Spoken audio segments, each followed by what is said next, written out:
Cresci no norte da Pensilvânia, em uma pequena cidade chamada Wellsboro. É uma região cercada por terras de caça do estado. Não moro mais lá, mas a temporada de caça era um evento sagrado. As escolas chegavam a fechar no primeiro dia da temporada de rifle, porque metade da cidade estava embrenhada no mato. Meu pai me apresentou a caça quando eu tinha uns 12 anos, e aos 23 eu já saía sozinho regularmente. Isso aconteceu durante o final da temporada de arco e flecha em novembro de 2021. Lembro-me bem porque já havia uma fina camada de neve no chão, o que facilitava o rastreamento. Eu tinha permissão para caçar em uma grande propriedade privada de um senhor que meu pai conhecia do trabalho. Eram cerca de 70 acres de mata fechada, com uma pequena clareira e uma antiga trilha de extração de madeira. Havia também uma cabana de caça abandonada, bem isolada na mata, que ninguém mais usava porque o telhado estava começando a ceder. Eu já tinha estado lá umas 4 ou 5 vezes e nunca vi ninguém. Naquela manhã, cheguei por volta das 5h15, enquanto ainda estava um breu total. Estacionei minha caminhonete onde sempre fazia, perto de um portão enferrujado, e entrei com minha lanterna de cabeça acesa. A floresta estava em um silêncio sepulcral. Lembro-me de sentir aquela sensação estranha de estar sendo vigiado antes mesmo de chegar ao meu posto, mas culpei o fato de estar sozinho no escuro, como sempre. Subi no meu tree stand a uns 6 metros de altura e esperei a luz do dia. Cerca de 1 hora após o nascer do sol, notei algo que me incomodou imediatamente. A uns 60 metros de distância, vi um outro posto de árvore que não estava lá antes. Eu conhecia bem a propriedade e tinha certeza de que aquilo não existia no fim de semana anterior.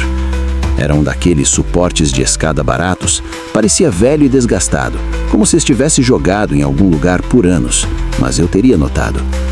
O que mais me perturbou foi que não havia pegadas levando até ele na neve, exceto por uma única trilha de rastro que vinha do fundo da mata direto para a base da escada. Fiquei observando, pensando que talvez outra pessoa tivesse permissão para caçar ali e ninguém tivesse me avisado. Por volta das 8 da manhã, vi movimento perto daquele posto. Achei que fosse um cervo, mas estava redondamente enganado. Era uma pessoa parada atrás de uma árvore. Ele não usava camuflagem. Vestia um moletom cinza sujo e calças escuras. Ele estava estático, olhando na minha direção. Não soube dizer se ele me viu de início, mas então ele ergueu lentamente o braço e acenou. Não foi um aceno amigável ou sorridente, foi um gesto de quem apenas queria que eu soubesse que ele me viu. Retribuí com um aceno curto, pensando que talvez fosse apenas outro caçador sem o equipamento adequado. Após 1 minuto, ele deu um passo para trás da árvore. Esperei que ele saísse do outro lado para ir embora, mas ele nunca reapareceu. Esperei e esperei, mas ele simplesmente sumiu. Presumi que tivesse entrado mais fundo na mata, embora eu não tenha ouvido um único som de passos. Por volta das 10 da manhã, desci para esticar as pernas e talvez caçar caminhando um pouco. Fui até onde eu tinha visto. Quando cheguei à árvore, vi que a neve ao redor estava completamente intocada, exceto por minhas próprias pegadas. Não havia rastro saindo dali, apenas aquela linha única de pegadas que eu vira antes indo em direção à escada. Segui os rastros e eles paravam na base do posto. Olhei para cima, esperando que ele tivesse subido, mas estava vazio. O assento tinha uma fina camada de neve que não parecia ter sido perturbada. Aquilo não fazia sentido. Senti meu peito apertar. Algo estava muito errado. Decidi voltar para o meu posto.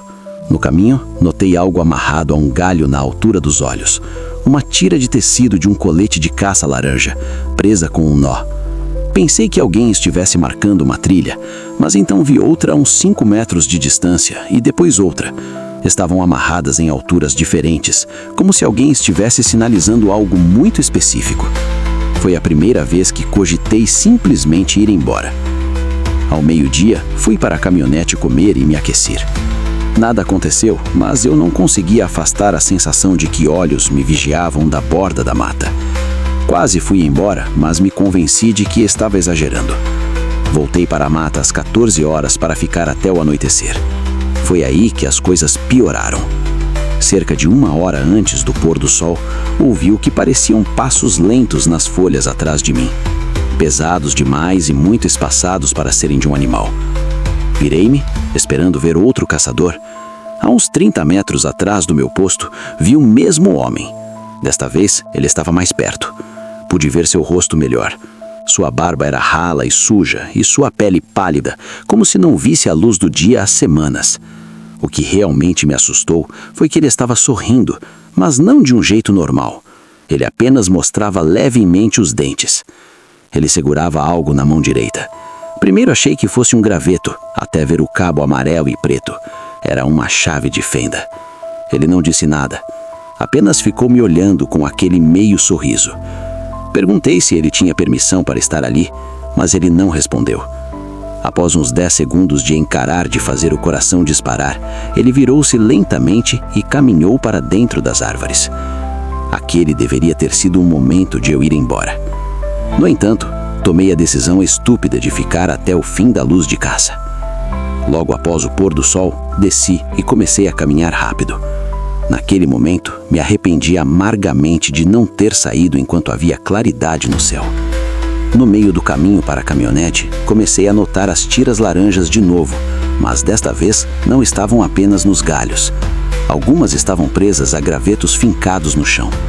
O que me gelou o sangue foi que um dos gravetos tinha algo pendurado, um esquilo morto.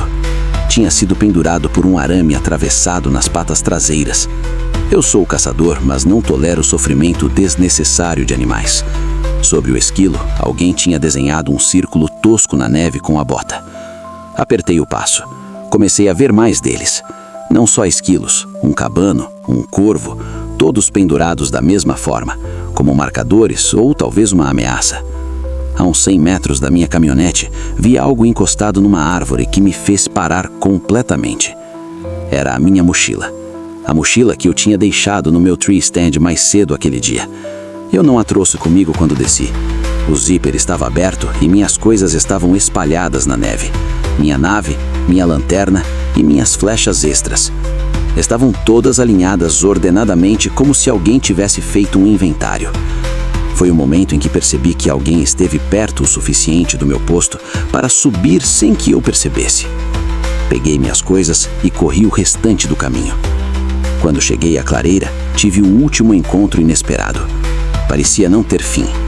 A porta do motorista estava aberta. Eu sei que a tranquei. Eu sempre tranco. Nada parecia ter sido roubado, mas meus documentos de registro estavam no banco do passageiro em vez do burreda-coisas. Entrei, tranquei as portas e, ao dar partida, olhei pelo espelho em direção à mata. Lá estava ele, parado logo na entrada das árvores, a uns 40 metros, o homem do moletom. Pelo que pude ver, ele ainda estava sorrindo.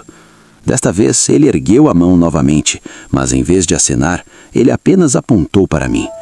Então, lentamente, deslizou o dedo pelo próprio pescoço. Saí de lá tão rápido que os pneus jogaram cascalho até a estrada principal. Contei ao proprietário o que aconteceu e ele garantiu que ninguém mais tinha permissão para estar lá. Ele acionou a comissão de caça. Cerca de 2 semanas depois, ele ligou para meu pai.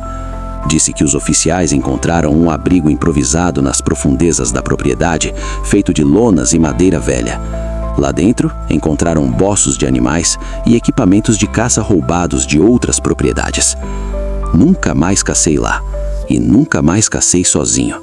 Certamente não em terras que não conheço como a palma da minha mão. Qualquer coisa pode acontecer quando você está sozinho lá fora. Mesmo quando você não está de fato sozinho.